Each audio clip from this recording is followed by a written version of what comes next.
you know, I'm all hopped up right now on cough syrup and Tylenol. But anyway, I wanted to share with you guys some of the new DVDs and Blu-rays I picked up over the last few weeks. So the first two Blu-rays I have to show you today were sent in by Film Fan Pete, and you guys can find his channel down below in the description. He gets all the new Blu-rays. He gets screeners. He gets everything new. I mean, he gets them before the release date, which I'm jealous at. You know, I look at it and I drool and then I cry. But anyway, he sent me Equilibrium, the Steelbook. This isn't just a normal Blu-ray. This is a Steelbook. When you tap it, it does that. And this movie was a little bit under budget, and you can kind of see it in the movie because they're trying so hard to make it look futuristic, but they're just like, we can't afford that. You guys want to, yeah, put that cardboard box on top of that and add a flashlight to it. But the thing about this movie I always really liked was Christian Bale, because I have a secret man crush on him. But anyway, I don't even think this is released in the United States yet, and this is a Canadian Steelbook, I believe, from Alliance. And I haven't watched this on Blu-ray yet. I really can't wait to do so, but just the packaging, I mean, it's sleek, it's cool. And next up, it's The Hangover Part 2, and say what you will about The Hangover Part 2. The Hangover Part 2 gives you a little bit more for your money, and I actually found The Hangover 2 funnier than the original. It kind of went for it all the way. I always thought the original Hangover was kind of lackluster, to be honest with you. I was like, that was a cool movie. It was, you know, it was kind of like a fun adventure. But it really didn't make me laugh too much. But anyway, the Hangover movies are something that you can always get girls to watch with you. You know what I mean? I kind of have a lady friend, and she doesn't want to watch anything good with me. It's like it's either The Hangover or what else? What else does she like to watch? Oh, I got her to watch Tangled with me one time, but that's a long story. Two cool-looking Steelbooks to add to the small selection I have of Steelbooks in my collection, but oh, God. Yeah, I really do have a headache. I feel off today. But anyway, thank you, Film Fan Pete. And once again, guys, check him out down below. Awesome, super duper guy. He's the best around, and he'll never let you down. Yeah, I'm off. I know. I'm sorry. And real quick, if you guys ever want to send in any Blu-rays, I will be more than happy to talk all about them, and I will give you the super duper shout out. It's Cowboys and Aliens, and I bought this just the other day. I kind of went into a video game store that sold Blu-rays. I know, the irony, right? Anyway, it was only like $9, and I never seen this movie before, and I always kind of avoided it because I was like, it looks kind of lackluster, not for me.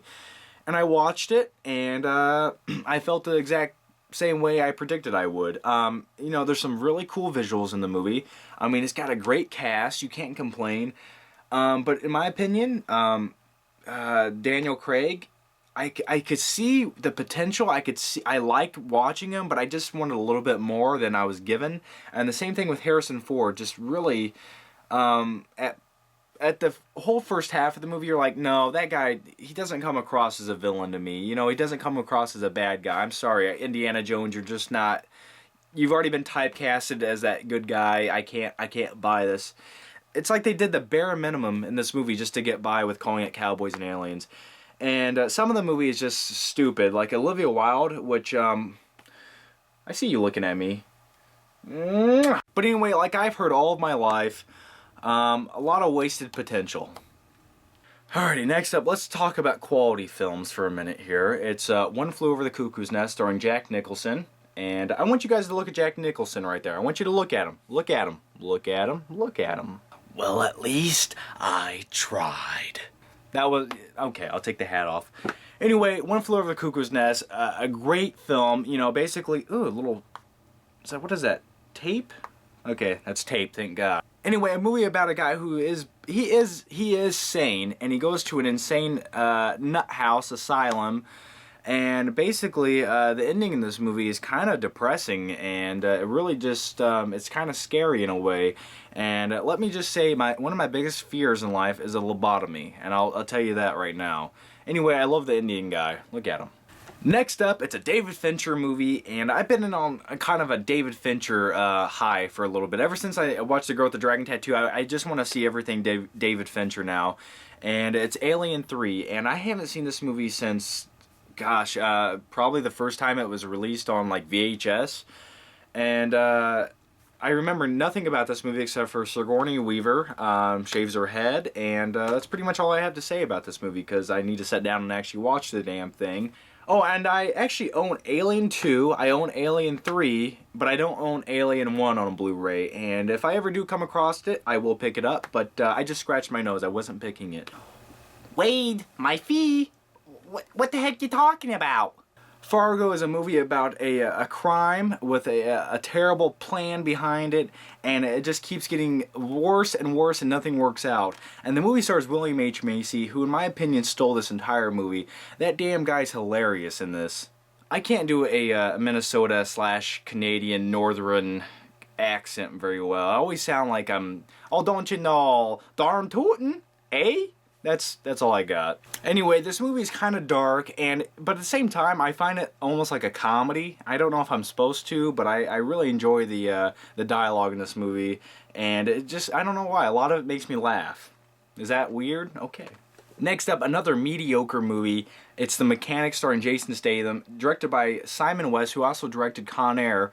And, you know, you think big action, and then you go to this, and you think big action, but you don't really get it. All you get is a plot that's full of plot holes, and a lot of it's just a big letdown. I mean, there's some action scenes in this movie that make absolutely no sense, especially the whole garbage truck, and the guy that they're in the motorcade that they're trying to assassinate.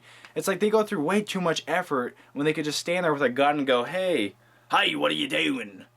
That was my Jason Statham impression. These overly complicated assassinations, like at one point they have Ben Foster, who has to sit in front of a coffee shop every day for 3 weeks to look like he's a gay guy, to get the attention of another assassin who comes there. That way he can go to a bar with him and then slip a drink, or slip a thing in his drink to kill him. Really? Okay. I mean, really? That's what you're gonna do? That's the best way you could think to assassinate this guy? You couldn't simply just, you know, maybe become a bartender, and then when he's getting the drinks, put it in there, or get a job at the coffee shop, and when you're making his coffee, put it in there. No. You have to pretend to be a gay guy who sits in front of the coffee shop. Just little things like that. I don't know. Just kind of just make the movie stupid. You're gonna get your ass in there, and you're gonna scrub the floor. That was, I guess that was a Jason Statham impression, but he's never even said that in his life. I spit on your grave. And quick, I have a lot of thoughts to share with this movie, so I'm gonna splurt them out at you. Definitely a movie that gets pretty damn gritty, and it has very, very realistic and dirty, filthy scenes that take advantage of a woman, and it gets pretty graphic, I'm not gonna lie to you. And that whole 20 minutes or so that takes place, it's you know, they don't hold back. But then you go into the second half of the movie, which is a revenge story, and you have the first half that's it's very realistic, and then you have the second half, and it's a little too much like Saul. I felt like it clashed a little too hard. I didn't believe that her vengeance scenes for her attackers held up to what they did to her. It truly didn't. It didn't feel like they took enough time, and it felt like it was, I don't know, the torture scenes and the CGI in this movie. At one point, like one of the guys has his eyeball picked out by like a bird, and it's shitty CGI. I mean, it's not even slightly realistic looking. It's like, why didn't you just take 10 more minutes? So anyway, guys, those were the DVDs and Blu-rays I picked up over the last few weeks. Let me know your opinions down below. I don't care. Tell me whatever you're thinking right now. Tell me what you thought about some of the things I may have said that you disagree with. It doesn't matter. Just tell me what you're thinking. I want to know. I'll read them. I'll get back to you guys. So anyway, guys, thanks for watching, and I'll see you in a few more days. Bye-bye.